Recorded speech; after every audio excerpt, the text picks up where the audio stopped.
ಗಡಿ ಜಿಲ್ಲೆ ಬೀದರ್ನಲ್ಲಿ ಹಲವು ವರ್ಷಗಳಿಂದ ನೆನೆಗುದಿಗೆ ಬಿದ್ದಿದ್ದ ಕನ್ನಡ ಸಾಹಿತ್ಯ ಭವನವನ್ನ ಇಂದು ಜಿಲ್ಲಾ ಉಸ್ತುವಾರಿ ಸಚಿವ ಈಶ್ವರ್ ಖಂಡ್ರೆ ಅವರು ರಿಬ್ಬನ್ ಕಟ್ ಮಾಡುವುದರ ಮುಖಾಂತರ ಉದ್ಘಾಟನೆಯನ್ನ ಮಾಡಿದರು. ನಗರದ ಚಿಕ್ಪೇಟ್ನಲ್ಲಿ ನಿರ್ಮಾಣವಾಗಿರುವ ನೂತನ ಕನ್ನಡ ಸಾಹಿತ್ಯ ಭವನದ ಉದ್ಘಾಟನೆಯ ಕಾರ್ಯಕ್ರಮದಲ್ಲಿ ಹಲವು ಕನ್ನಡ ಪರ ಹೋರಾಟಗಾರರು, ಕಲಾವಿದರು ಕನ್ನಡ ಹಾಡುಗಳಿಗೆ ಹೆಜ್ಜೆ ಹಾಕಿದ್ರು. ಇದೇ ವೇಳೆ ಮಾತನಾಡಿದ ಉಸ್ತುವಾರಿ ಸಚಿವ ಈಶ್ವರ್ ಖಂಡ್ರೆ ಅವರು, ನಮ್ಮ ಭಾಗದ ಹಲವು ಕನ್ನಡ ಅಭಿಮಾನಿಗಳ ಆಸೆಯಂತೆ ಇಂದು ಹಲವು ದಿನಗಳಿಂದ ನೆನೆಗುದಿಗೆ ಬಿದ್ದಿದ್ದ ಕನ್ನಡ ಸಾಹಿತ್ಯ ಭವನವನ್ನ ಇಂದು ಉದ್ಘಾಟನೆಗೊಂಡಿದ್ದು ಬಹಳ ಸಂತೋಷವಾಗಿದೆ ಎಂದರು.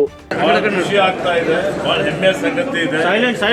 ಬಹಳ ದಿವಸದಿಂದ ನೆನೆಗುದಿಗೆ ಬಿದ್ದಂಥದ್ದು, ಬಹಳ ದಿವಸದ ಕನ್ನಡಿಗರ ಏನೇನು ಬಹುದಿನದ ಒಂದು ಆಶೆ ಇತ್ತು, ಒಂದು ಸುಸಜ್ಜಿತವಾದಂತಹ ಕನ್ನಡ ಭವನ ಬೇಕು ಅಂತೇಳಿ ಹೇಳಿ ಇವತ್ತು ಆ ಕನ್ನಡ ಭವನ ಉದ್ಘಾಟನೆ ಆಗ್ತಾ ಇದೆ. ಬಹಳ ಖುಷಿ ಆಗ್ತಾ ಇದೆ. ಅದಕ್ಕೆ ನನ್ನ ಪರವಾಗಿ, ಸಮಸ್ತ ಬೀದರ್ ಜಿಲ್ಲೆಯ ಜನತೆ ಪರವಾಗಿ, ಕನ್ನಡಾಭಿಮಾನಿಗಳ ಪರವಾಗಿ, ಕನ್ನಡ ಸಾಹಿತ್ಯ ಪರಿಷತ್ಗೆ ಮತ್ತು ಈ ಒಂದು ಸುಸಜ್ಜಿತವಾದಂಥ ಭವ್ಯವಾದಂಥ ಕಟ್ಟಡ ನಿರ್ಮಾಣ ಮಾಡಲಿಕ್ಕೆ ಕಾರಣಕರ್ತರಾದಂಥವರೆಲ್ಲರಿಗೂ, ಸಾಹಿತ್ಯ ಪರಿಷತ್ತಿನ ಅಧ್ಯಕ್ಷರಾದಂಥ ಸುರೇಶ್ ಅವರಿಗೆ ಮತ್ತು ಪದಾಧಿಕಾರಿಗಳಿಗೆ ಹಾರ್ದಿಕ ಅಭಿನಂದನೆ ಮತ್ತು ಶುಭಾಶಯಗಳನ್ನು ಕೋರುತ್ತಾ, ಗಡಿ ಭಾಗದಲ್ಲಿ ಬೀದರ್ ಜಿಲ್ಲೆಯಲ್ಲಿ ಈ ಕನ್ನಡ ಭವನ ಇನ್ನೂ ಹೆಚ್ಚಿನ ಕನ್ನಡ ಪರ ಚಟುವಟಿಕೆಗಳು ಇಲ್ಲಿ ಮಾಡಲಿಕ್ಕೆ, ಕನ್ನಡವನ್ನು ಬೆಳೆಸಲಿಕ್ಕೆ, ಸಾಹಿತ್ಯ ಸಂಸ್ಕೃತಿ ಉಳಿಸಲಿಕ್ಕೆ, ಈ ನಾಡು, ಈ ನಾಡಿನ ಭಾಷೆ, ನಮ್ಮ ಗಡಿ ಎಲ್ಲವನ್ನು ಸಂರಕ್ಷಣೆ ಆಗಲಿಕ್ಕೆ ಇದು ಪೂರಕವಾಗಲಿ ಅಂತೇಳಿ ಹಾರೈಸಿ ಶುಭವನ್ನು ಕೋರುತ್ತಾರೆ. ನಂತರ ಮಾತನಾಡಿದ ಕಸಾಪ ಜಿಲ್ಲಾಧ್ಯಕ್ಷ ಸುರೇಶ್ ಚನ್ಶೆಟ್ಟಿ ಅವರು, ಕಳೆದ 2 ವರ್ಷಗಳ ಹಿಂದೆ ನಡೆದ ಚುನಾವಣೆಯಲ್ಲಿ ಕಸಾಪದ ಎಲ್ಲ ಅಜೀವ ಸದಸ್ಯರ ಆಶೀರ್ವಾದದಿಂದ 2ನೇ ಬಾರಿ ಗೆಲುವನ್ನ ಸಾಧಿಸಿದ್ದೇನೆ. ಆ ಸಮಯದಲ್ಲಿ ನಾನು ನೀಡಿದ ಮಾತಿನಂತೆ 2 ವರ್ಷದ ಒಳಗೆ ಕನ್ನಡ ಸಾಹಿತ್ಯ ಭವನದ ಉದ್ಘಾಟನೆಯನ್ನ ಮಾಡಿದ್ದೇನೆ ಎಂದರು.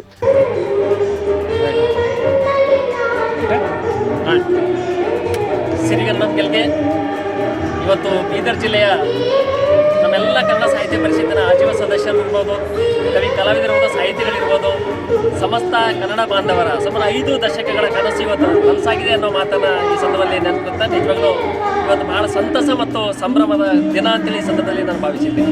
ಯಾಕಂದರೆ ಸುಮಾರು 50 ವರ್ಷಗಳಿಂದ ಬೀದರ್ನಲ್ಲಿ ಕನ್ನಡ ಸಾಹಿತ್ಯ ಪರಿಷತ್ತಿಗೆ ಒಂದು ಕಟ್ಟಡ ಇಲ್ಲ, ಒಂದು ಭವನ ಆಗಬೇಕು ಅಂತಕ್ಕಂಥ ಕನಸು ಬಹಳ ಜನರದಾಗಿತ್ತು.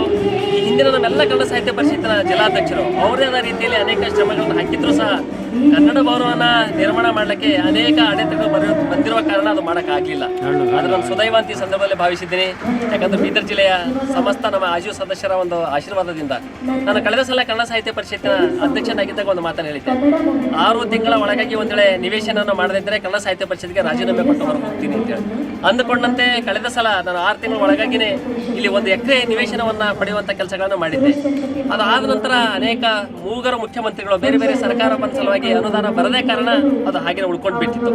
ಮತ್ತೆ 2ನೇದಿಗೆ ನಾನು ಮುಂದಾದಾಗ ಜನರಲ್ಲಿ ಮನವಿಯನ್ನು ಮಾಡಿಕೊಂಡಿದ್ದೆ, ಈ ಸರಿ ಇನ್ನೊಂದು ಅವಕಾಶಗಳನ್ನು ಕೊಟ್ಟಿದ್ದೆ, ಆದರೆ ನಾನು 2 ವರ್ಷಗಳಲ್ಲಿ ಕನ್ನಡ ಭವನವನ್ನು ನಿರ್ಮಾಣ ಮಾಡ್ತೀನಿ ಅಂತೇಳಿ ಅಂದುಕೊಂಡಂತೆ ನನ್ನೆಲ್ಲ ಕನ್ನಡ ಸಾಹಿತ್ಯ ಪರಿಷತ್ ಆದಿವ ಸದಸ್ಯರು ನನಗೆ ಆಶೀರ್ವಾದ ಮಾಡಿ ಸುಮಾರು 1000 ಮತಗಳಿಂದ ನನ್ನ ಗೆಲ್ಲಿಸಿದ್ರು.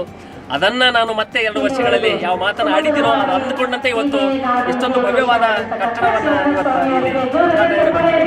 ಈ ಸಮಾರಂಭದ ಉದ್ಘಾಟಕರಿಗೆ ನಮ್ಮೆಲ್ಲರ ನೆಚ್ಚಿನ ಬೀದರ್ ಜಿಲ್ಲೆ ಉಸ್ತುವಾರಿ ಸಚಿವರಾದ ಸನ್ಮಾನ್ಯ ಶ್ರೀ ಈಶ್ವರ್ ಖಂಡ್ರೆಯವರು ಉದ್ಘಾಟನೆ ಮಾಡಿದ್ರು. ಮಾನ್ಯ ರಹೀಂ ಖಾನ್ ಅವರು ಬೀದರ್ನ ಸಚಿವರು ಅಧ್ಯಕ್ಷತೆ ವಹಿಸಿದ್ರು. ರಘುನಾಥ್ ಮಲ್ಕಾಪುರಿ ಇರ್ಬೋದು, ಜೊತೆಗೆ ನಮ್ಮ ಕನ್ನಡ ಸಾಹಿತ್ಯ ಪರಿಷತ್ನ ರಾಜ್ಯಾಧ್ಯಕ್ಷರು ಡಾಕ್ಟರ್ ನಾಡೋಜ ಮಹೇಶ್ ಜೋಶಿರವರು ಸಂವಾದದಲ್ಲಿ ಭಾಗವಹಿಸಿದ್ರು. ಅನೇಕರ ಸಹಾಯ ಮತ್ತು ಸಹಕಾರ ಈ ಕಟ್ಟಡಕ್ಕೆ ಇದು ಒಬ್ಬರಿಗೆ ಅದ್ಲಾರ್ದೇನೆ ನಮ್ಮ ಇಡೀ ತಂಡ ಅಂದರೆ ನಮ್ಮ ಕನ್ನಡ ಸಾಹಿತ್ಯ ಪರಿಷತ್ ಎಲ್ಲ ತಂಡವು ಸೇರಿಕೊಂಡು ಇಷ್ಟೊಂದು ಸುಂದರವಂತ ಭವನ ನಿರ್ಮಾಣಕ್ಕಾದ ಸಾಧ್ಯ ಆಗಿದೆ. ಗಡಿ ಪ್ರದೇಶ ಅಭಿವೃದ್ಧಿ ಪ್ರಾಧಿಕಾರದ 2 ಕೋಟಿ ರೂಪಾಯಿಗಳನ್ನು ನಮ್ಗೆ ನೀಡಿದ್ದಾರೆ. ಜೊತೆಗೆ ನಮ್ಮ ಬಸವರಾಜ ಸೇಡಮ್ ಅವರು ಅಂದರೆ ರೇವಣಸಿದ್ದಪ್ಪ ಜಲಾದೇವರ ಒಂದು ಸಹಕಾರದಿಂದ 25 ಲಕ್ಷ ರೂಪಾಯಿಗಳನ್ನು ಮಾನವ ಕಲ್ಯಾಣಕರ್ತ ಮಾನವ ಸಂಪನ್ಮೂಲ ಆ ಸಂಘದಿಂದ ಈ ದುಡ್ಡು ಬಂದಿದೆ. ಜೊತೆಗೆ ನಮ್ಮ ಬೀದರ್ನ ಸಂಸದರಾಗಿರುವಂತಹ ಭಗವಂತ ಖೂಬಾರ್ ಅವರು 10 ಲಕ್ಷ ರೂಪಾಯಿಗಳನ್ನು ನೀಡಿದ್ದಾರೆ.